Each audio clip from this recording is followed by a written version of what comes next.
It all came down to this. How do you win a championship? It's by going to overtime and knowing what you're doing to get the win today on Locked On Chiefs.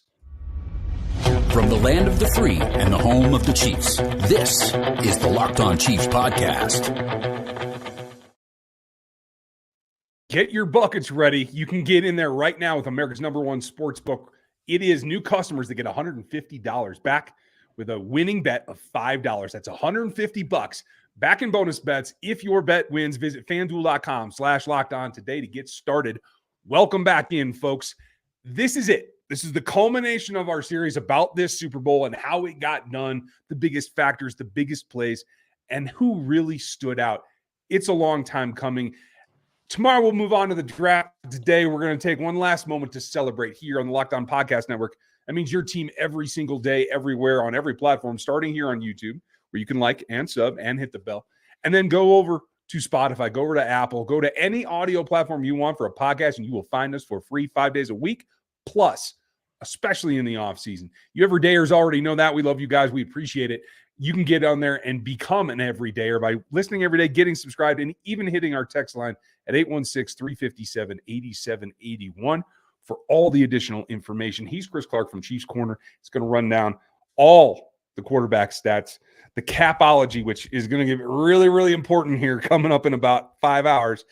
And as we go through, give you all the aspects from the hometown. I'm Ryan Tracy, the founder of Rogue Analytics and Performance Consulting, where I run down athleticism matrices, how you build teams. You can find my work on rogueapc.com, on NFL33.com. Been doing that for over 20 years. And you can also check stuff out, film reviews, etc., on RGR Football, my personal channel. Check that out. We have a ton here. And if you're new to us, thanks for joining us. This is a show. We've been doing the show together for going on 8 years at this point. And I think we've enjoyed, you tell me, we've enjoyed the Super Bowls, right? I don't know if I've enjoyed one this much in this quarter in particular. Yeah, no, it's been fantastic. I have really enjoyed doing the Super Bowls. It's been a lot of fun to cover. And it's been different each time. I mean, they go into the Super Bowl. I guess in some ways it's been similar. They get down and they come back. That's similar, but you look at the teams, you look at how they came back, how they were able to get back, and how they were able to win. That's been different a little bit each time. Yeah, you're absolutely right. Now, coming up later, we're going to talk to you in particular about how we felt they dominated this game the most. That's later in the show. Next segment, we'll get into how they went about winning in overtime.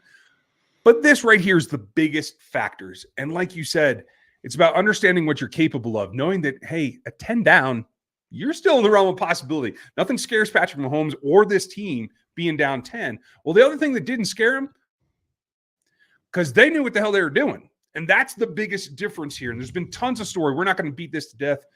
But the dichotomy of the Chiefs understanding what the overtime rules. Travis Kelce did a piece on his podcast very specifically about Mike Frazier, who runs all their analytics and all their trending systems, and how he runs this down scenario after scenario all the time. So they're not caught in a situation that the Niners were where they don't know exactly what's about to happen. Well, and it's kind of crazy to me because you go back and you watch, and I actually rewatched overtime a couple days ago getting ready for this. And one of the things that really stands out to you at the end of the game and they're interviewing players, McCole Hardman admits that he blacked out. He didn't realize that they won. And that doesn't seem to make sense when we talk about the Chiefs knowing the rules. But then you listen to Patrick Mahomes, and I think Travis Kelce said this as well. Frazier went back and was talking about this in September when McCole Hardman was a Jet. So it's possible that it hadn't been discussed with McCole Hardman, although I would imagine that they had got to it at some point. But they started having the conversations in September. It wasn't like they just did it for the playoffs. They talked about this when the season was getting ready to start, knowing that it could be an issue 4 months later, 5 months later. It's preparation. It is. It's knowing the details, and quite frankly, especially that piece, is understanding the expectation that you're going to go back to that game and that it's going to make a difference being Super Bowl specific. I think that was a big factor because I do feel like it led to a little bit more clarity for the Kansas City Chiefs because the Niners win the toss yet choose to take the ball, which is kind of the old school concept of that. It definitely shocked people, right? Including Patrick Mahomes, but it gave you one major advantage.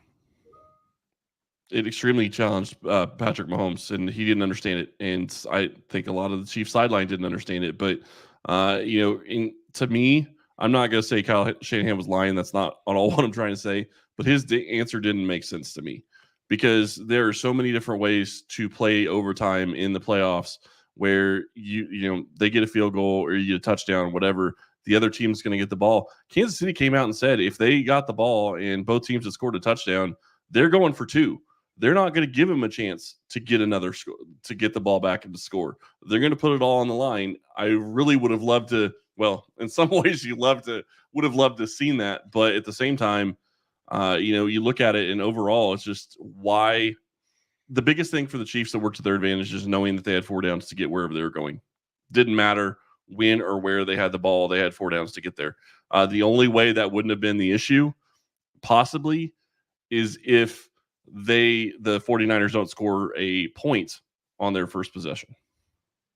And that's an interesting concept. And I think it gives you a glimpse inside of the head of the head coach in San Francisco and just how back and forth that was. But you nailed it. And understanding your situation, being able to prepare for that scenario where you may have to go to a 4th down, that certainly happened. And maybe the biggest game, we can argue about it, we probably will all offseason, but maybe the biggest play of this overtime was that 4th down play, because they knew this is coming no matter what. We got to get it done. Yeah. And, I will be the first to admit, I did not realize that you get to go past 15 minutes in the first quarter. It's like just a first quarter in overtime. I realized that both teams get a possession, but how often do you actually see possessions take over 7 minutes apiece? That was something that you just don't normally see in an NFL situation. But in this case, it worked out to Kansas City's advantage, and it's obvious they knew that it was just the first quarter. It didn't matter. They had 1st and goal. They could have scored 2 plays later, and they would have been just fine. I think that's the bottom line, is the comfort factor. Understanding what you're trying to run, understanding how you have to get it done, the lack of urgency, and it drove people crazy. And even I was like, oh man, did it? Okay, because it felt a little strange. Well, there's no 2-minute warning either. That was the other thing that threw me off. I'm with you, and as they ran through the rules, I understood that it fit my expectation. I had vaguely remembered the change from earlier in the year, but I understood what was coming, and I was on the same page, yet it still felt wrong to me. Like, hey, isn't there any more urgency here? And oh wait, no, we don't have to do that. I think is what really defined the entire quarter, is comfort versus just going about the business that I think the Niners weren't probably as comfortable with. Yeah, and it's crazy because they ran the play knowing that they didn't have to run a play. Like, they could have let the quarter ended and taken 1st down at the beginning of the second quarter in overtime, technically, and they could have been just fine doing that. But they made them get on the ball, and they ran it with 6 seconds left. I mean, they didn't have to snap that ball before the quarter would have been over, but they did it anyway, and it ended up working out well for them. Yeah, it certainly did. There's a lot of factors that go into it. How you win the quarter, and in this whole series, that's what it's come down to. It's just that this is the one that it culminates in. Winning this quarter was about control and was about understanding where you were going. There were some chunks given up on the other side. We're going to run down how the big plays came around in this quarter and how they got it done in winning overtime Super Bowl 58 here on the Locked On Podcast Network.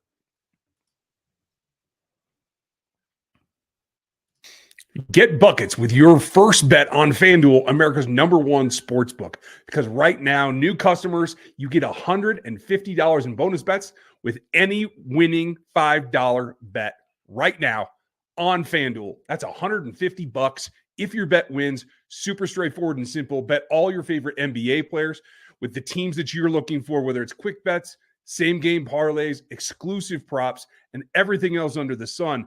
Just visit FanDuel.com/lockedon and shoot your shot today. That's FanDuel.com/lockedon at FanDuel, the official sportsbook partner of the NBA and the NFL.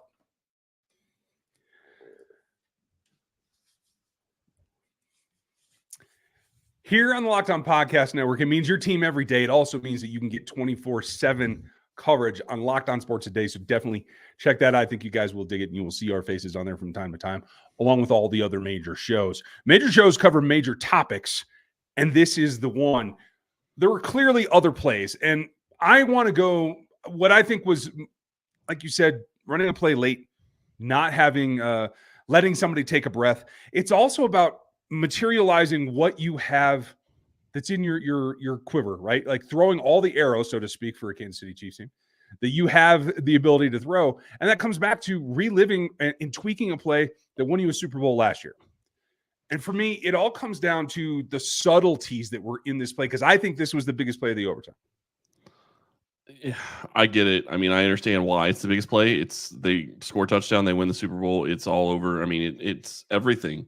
And to go back and watch what they did last year with Corn Dog and to see that same motion be in this play, but it's not the same play. I mean, it's a different design, but they just added that Corn Dog type motion into it. And it wasn't even designed to go there. That wasn't the plan. That wasn't the thought process to go there. And that's really what's phenomenal about it. And that's the thing is, while it's a different play, it had a different original target. The concept was the same, and that is breaking the rules of the defense. And that's what happens when you occupy the defender so that they have to make a choice. You're going to get somebody free. And just that simple motion of understanding that, hey, you're going to get either Travis, the guy's going to take him, or the guy's going to take McCole, and that's it. It comes down to just that quick. And I think that goes back to everything we talk about every preseason, every pregame, that it comes down to Andy Reid's design paired with the guys that can execute it. Obviously, Mahomes, Kelsey, in this case, Hardman, the O-line, everybody doing everything together. And credit to Noah Gray, because I think he was part of the distraction on this play as well. But it takes the design. And while the play was different, the concept was the same of putting a player to a choice and breaking their defensive rules. And that's something that they can do in a myriad of ways, and we'll be able to continue into the future. Yeah. What's amazing, the most amazing thing to me is going back and rewatching that this weekend. You see that Travis Kelsey is looking up at the Jumbotron, just waiting. He's looking, he knows what's going to happen. He knows exactly what's going on. And that play encapsulates his ability to see the field so great. There's another one earlier in the game where they scored the first touchdown with MVS, where he's pointing to MVS as wide open, and he just sees the field differently, and that is what makes him such a special player. But you look at that specific play to McCole Hardman, Kelsey knew the second that, and it was kind of funny that you have a guy in Shavarius Ward that's doing that, the former chief, to be put in that position. He saw the second Ward took him, he knew exactly what was going to happen, and he knew that the game was over at that point. He watched it happen on the Jumbotron instead of actually looking for the ball. Yeah. There's a concept in poker, the same kind of thing when you're playing Texas. You put a guy to a decision point. It's not really about what the play is or what the cards are that you're holding. It's about making that guy make a decision. And that's the same concept here. And I think that it played out a couple of times throughout the game, no more so than that play, but it wasn't the only big play in overtime. There were several. Patrick Mahomes' legs were a factor in this game. What stood out to you as another giant play in this overtime? 4th and 1. And it's funny because you find out way after the fact that the person that actually called that play or suggested the play is MVS. I don't know if he said it directly. I don't remember if it was he said it to Patrick or he said it to Andy Reid, but he suggested that play because it puts them in a position, and it doesn't go to him. That's the other thing. When you look at it, that play has nothing to do with him. He's on the field, but it's not designed to go to him. It's designed to go to Travis Kelsey or Rashee Rice, but it puts them in an option to where if the guy crashes down like Bosa did, Mahomes has the ability to run and get the first down and not even have to throw the ball. Well, and the best part is what I saw in that play as well. And folks, we have a breakdown of it, or we will have shortly over on RGR if you want to see this. It comes down to the decision points. And as soon as Bosa crashes, which he was going to do, Patrick sees the lane, but he's not alone. I thought the other thing that stood out to me is the continued evolution of Rashee Rice, because as soon as he approaches the line of scrimmage, Rashee shifts into block mode. And that was a recognition of his factor as well. So, I mean, again, this is getting to that decision point and taking advantage of what they get. They get 8 yards of that play. But more importantly, they did it because they knew they could, or that they would have to, and they understood how to attack a defense that had been standing up pretty well this game and a lot of the season. Yeah, and Mahomes used his legs multiple different times in the overtime. I mean, that was 4th and 1 was one of them. He had another 3rd and 1 where I think he ran for 19 yards right up the middle. It's you sit there and you watch him pick his moments, and that's what makes him such a special player, is because he picks the specific moments. He sees the coverage and he already knows probably what he's going to do pre-snap. It's not necessarily a done deal because you have to make sure that you're seeing what you think you're seeing. But when he makes the decision to run, it is something where he hits the back of his drop and he sees the lane and he takes off. And at that point, it's a first down most of the time because he sees where he's going and he knows he can get through it. And regardless of whether or not he was going to get 19 yards on that, he gets the first down, he moves the sticks, and the drive keeps going regardless. But like we already kind of talked about, they were already in 4th down mode. They were going for it in any situation. In that particular one on 3rd down, it would have been a longer field goal if he doesn't get the first down. But they never had to really worry about it because he took care of it so easily with his legs. And that's the thing, whether it is his legs or just saving what he can do that is special, it's not just about him. The O-line has to be there as well. And I feel like what Andy Reid and the staff do in getting to these Super Bowls is making sure that they're on the upswing when they get into the late playoffs, so that you can have guys that can raise their game along with Patrick, who I think saves himself for AFC Championship games and Super Bowls. Well, the entire season was built towards the playoffs. I mean, they were trying things even throughout the year, even in October, November, and December. I really do think that they were still trying to figure out what they could do on offense that would make things work. Obviously, they were getting Rashee Rice more involved in the offense, and the defense kind of knew what it was doing from the start of the season, which is a little bit different than it has been in previous years, which is nice to see. But at the same time, you look at the offense, it was a work in progress all season. The other big play that stands out to me, 3rd and 4th at the 9. When you're sitting there and you go back and rewatch that play, the Niners have the ball at the 9-yard line. It's 3rd and 4. And if they get a touchdown, it completely changes, in my mind, how the Chiefs are going to have to play going back trying to score a touchdown. Sure. But they're in a situation where, Chris Jones comes unblocked. And it wasn't just Chris Jones that made that play. Because if you go back and rewatch it, I believe it was Justin Reed is also coming through that hole and puts the guard in a hard position to decide, okay, which one am I going to take? Obviously, I would think you take Chris Jones, but it doesn't really matter because at that point he's overwhelmed. There's not enough bodies to take that.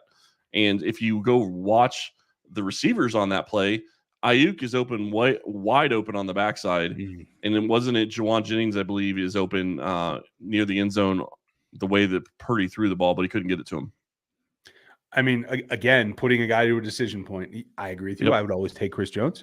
He's going to hurt you faster and more. So, okay.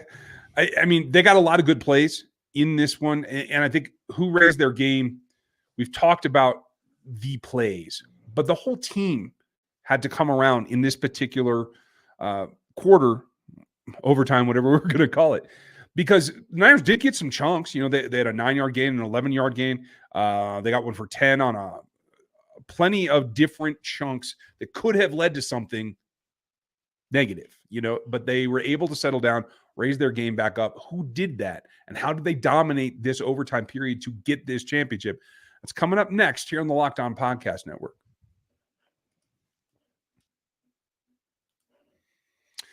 This show is brought to you by BetterHelp. And it doesn't matter any point in your time of your year, like right now, as we're getting ready for the draft. Maybe you wanted something in free agency, or you want a specific guy. You're looking at the draft class. Whatever you're frustrated about, sometimes it helps to get it off of your chest and make it verbalized. I find that helps me quite a bit, and a lot of people do feel that way. Whether it's a special situation or just your desires or your frustrations with your favorite team, a lot of that can go a long way towards making you feel better. And therapy is a way that can help you where it matters most, and you can get to the point where you can do it. If you're thinking of starting therapy right now, give BetterHelp a try. It's entirely online. It's designed to meet your needs, to be convenient, to be suited to your schedule so that you can get the most out of it. Just fill out a brief questionnaire and get matched to a licensed therapist. And you can switch those therapists at any time. So if you go through some sessions and you feel like you need to change it up, not a problem.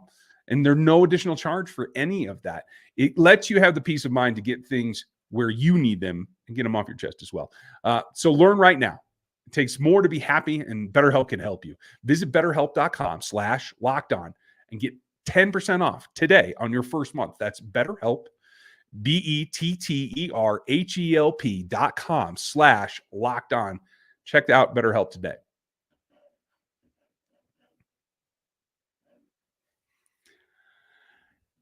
It all comes down to getting done what you need to get done. And if you need 24-hour coverage, make sure you check out the Locked On Sports Today feed. It is here on YouTube. You can get it day in, day out, around the clock. They do even more episodes than we do, which is at least 5 times a week all year long. A lot of times you're going to get 6 out of us, if not more. So check that out. You can join our text line at 816-357-8781. Become one of our everydayers. We appreciate you guys. This is where it all pays off for all of us, for everydayers, for everyone. How you got to the point of domination. It wasn't just Patrick Mahomes, and it wasn't just Chris Jones. I felt like the defense had been coming along all day, and to get to this point where it got a little chippy at times with Ayuk and Snead, it comes down to, I think, Trent McDuffie and the blitz package that has been the highlight play. I want to address that just because it is one of the best plays, but he was sticky all day. He did get 1 PI, and I know that you want to talk about that, and that's fair. But for me, it was the way that he executed this blitz package. And it's not just that he was able to execute. It's that they set him up to execute. He held it back. He disguised it long enough until we get to the point where, boom, he can attack. And getting in Purdy's face, I think, sealed that particular play. And honestly, their chances. Yeah, and really quick, I heard what you said about Patrick Mahomes. It's not just about Patrick Mahomes, but let's be fair about it. He dominated overtime. I just want to point that out. He absolutely dominated overtime. You talk about McDuffie's blitz, and you know, the thing I want to point out on that is it's also come out since this game that was something that Bolton came up with. That was Bolton's idea. Bolton is the one that freed him up to be able to do that. He also was showing a blitz in that regard. And so you look at that and you look at just what this team does and how things are going to work out. And as Ryan said, we'll be talking about free agency. We'll be talking about the draft. We'll be talking about everything that's going to be coming over the next couple of months. And Bolton's one of the guys that could be getting an extension in the next couple of weeks. We'll see. But you sit here and you look at how this team is built. It's built around their secondary. You know, Justin Reed was a great piece that they added a couple of years ago, but they've been drafting corners so well for the past several years. Snead had a fantastic game. McDuffie played very well. And the play that you're talking about, it wasn't pass interference. He got called for a hold, which he stumbled and held. I'm not going to say he didn't. But the reality of that play and what is really interesting is it's 3rd and 13. San Francisco's on their own 22 when that play happens. If they don't get that hold because the ball is knocked down, and there's going to be people that say maybe it was a fumble. It didn't look like it to me, and they didn't replay it, so I didn't really see it that way. But to me, it looked like it was knocked down. So it's 4th down if they don't throw that penalty flag. They have to kick. Kansas City is going to be getting the ball back somewhere probably around their 25, 30-yard line without talking about a return. So, you know, that hold was huge in that game because it allowed San Francisco to get down the field, and they still kick the field goal, and then they forced Kansas City to drive down the field and get a touchdown. McDuffie played fantastic the entire game. He was over Deebo Samuel how many different times that we saw him. What was it, in the early second quarter? I think the first play of the second quarter, he stopped him from getting a deep ball over the top for a touchdown. He was all over the field the entire game, and that is exactly what you need from your best players, and he is definitely probably one of their best players. I'd say I love Snead. I'm not so sure if McDuffie isn't the second best player on the defense. That's fair. I mean, especially in this particular ball game, I think that is an argument that can be made pretty successfully. The question becomes, what else did you get done? Who else had to contribute in order to get this win? And I come back to the fact that it wasn't these huge chunk plays. It wasn't about the quarterback loading it up and wide receiver breaking loose. It was more methodical. It had to be done in smaller chunks, and the offensive line had to hold up all day long. We talked about Nick Allegretti a ton in the process here since they won this championship. And he deserves it. He does. And it's because of his unique situation and being a backup all year and having to stand in for Joe Tooney. But still tearing it as a UCL and playing all game. Sorry, I just still phenomenal to think about. Yeah, I mean, if you talk to guys around the league, a lot of dudes have that injury. So, like, welcome to the club, Nick Allegretti. But yeah. I think the thing that we don't talk about enough is just how well Creed Humphrey played, because nothing starts more than that. Yes, there were snaps throughout this season that were problematic, but in the end, Creed Humphrey runs that show and runs that whole line, and it paid off. It paid off in preparation. It paid off in physicality. It paid off in being able to understand what you had to do, and that third down was not the end-all be-all because you knew you were going for. And I thought that whole unit came together and was able to really step up their play in this period in order to get this championship. Yeah, they definitely did. And I was looking right now, but I'm pretty sure from no pressures at all during the Super Bowl from Creed Humphrey. Yep. And he had a hard assignment. I mean, Javon Hargrave is fantastic. And they have their entire defensive line is very good. So to allow no pressures at all, no hits, no sacks, no hurries, nothing. That's great to see. And you're right. He had issues with snaps, and I think that's going to be something he's going to have to work on in the offseason. The interesting thing, though, is what we saw throughout the playoffs is the thought that, Humphrey snaps at during the playoffs, a lot of them came in low. The thought was, well, that's going to cost us at some time in the playoffs. It never did. Essentially, it never did. I think, it was an issue and Mahomes stumbled once, but he played fantastic the entire game. I guarantee you he's going to work on those in the offseason, and that's going to be something that they're going to get addressed and fixed. But you look at this team just in general, Chris Jones played out of his mind, and his ability to get after the quarterback. And it's not even just get after the quarterback. I mean, he got a lot of pressure, but he also opened up others to get pressure. And that's something that is not appreciated enough by the fan base and by a lot of people around the league, is how much pressure he helps create, even if he's not the one getting it himself. Agreed. And this is not to slight Trey Smith, who I think also had a pretty good Super Bowl, gave up more pressures, but that's part of the deal. I thought overall he played well. I do want to shout out, we've talked about several guys on the defense through this process, including Leo Chanel, Mike Pennell, and how critical their contributions were. The big play from FAU. Guy that we haven't mentioned a ton is Chamari Connor, who I thought didn't play a ton of snaps. What was it? I think it was 24 total, but did his job, was in coverage position. I think allowed them to absorb what they had to do, allow everybody else to do their jobs. And then the big paw of Neil Farrell for like the first time making an impact on a ball game. Super Bowl is a good spot to do that. Yeah, and there was a lot of people that had a lot of consternation about him being, coming over and never playing throughout the season, just being inactive the entire season, and then being able to come in and do what he was able to do in the Super Bowl is impressive. And I will say this about Connor, and I'll say it about Edwards as well. You may not have plays that you can point to and say, great job on this specific play. But sometimes when you're looking at those back end guys, all you really want to do is not be able to say their name. I mean, that's the reality, is you don't want to have, something where you have to say their name and talk about them. I mean, they can make plays just as easily by taking things away. And that's exactly what they did. They were sound fundamentally. And for Connor being a rookie going into a defense like this and being able to play the way he did throughout the postseason run in the Super Bowl is fantastic. And I think that shows a lot of promise for this Chiefs secondary in the next couple of years.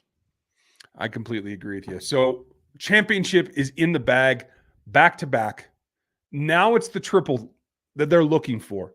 How do they get there? They start building this roster back. Every team is different every single year. The 90 is different. The 53 certainly is. And the practice squad is different every week for most intents and purposes. How do they get there? Tomorrow we turn the page and we start looking at free agency and the draft and how the next version of the Kansas City Chiefs is going to come together, how it has a chance to go get a Super Bowl and try to complete the trifecta that everybody's looking for. It's going to be a great week. Make sure that you are subscribed here on YouTube, on Spotify, on Apple, whatever audio platform you prefer. We are there. Make sure you get subscribed so you don't miss anything, because we're going to run it all down. We'll still have our insiders inside the organization. Matt Derrick will be with us on an ongoing basis, just like always. We're going to run it down. I'm already deep into film at 3 positions. So are the rest of my crew over at NFL 33 and Rogue APC. So we're going to have draft content for you on prospects. We're going to start talking about dollars and cents. And Chris is going to school us all on the cap and how the heck we're going to get around this stuff. It's going to be great. Make sure you're subscribed for this show to go along with us on this ride. It's going to be a heck of one. We appreciate you guys. Chris, thanks for another year covering another championship where we get to talk about things like this for a day, about winning and having that confetti fall again, which I need to get a little piece of, I think. Yeah, and I think I do too. The other thing that kind of hit me as we were looking into doing this, I think we've done 2,000 shows now. I'm pretty sure the last time I checked, we've hit 2,000 episodes. Yes. That's how long. That's how long we've been doing this. It's been a lot of fun. Here's to another 2,000. I think that's this is going to be a lot. This is going to be a team that's going to be a lot of fun to cover for several years. And there's a ton to talk about when we start getting into free agency. Maybe we can get into a little bit more of the cap talk and talking about where the Chiefs stand right now as it is. And $255 million is a ton of money to be able to talk about when you start looking at cap space for all the NFL teams. Yeah, I'm looking forward to it. And folks, if you haven't been with us or if you're new to us now, we'll do an overview at some point, probably in the next week or two, about our 2,000 shows. We hit it during the playoffs, and we didn't want to take away from that. So at this point, cheers. And yes, we did say 2,000 episodes. There are a lot of popular NFL shows that are celebrating like crazy for 1,000. Well, we've doubled that, and welcome on board the train. We're going to keep it rolling. Yeah, and that's not including what we did before we joined Locked On. So right. Had quite a It's few. been a long time coming. Here's Yep. a one day. Okay, let's start another. Folks, thanks for being with us. We appreciate your time very much. We'll be with you again tomorrow and the day after that and the day after that and the day after that. Check out the Locked On Sports Today feed. And here we go. 3P coming at you. Thanks for being with us today. And we'll talk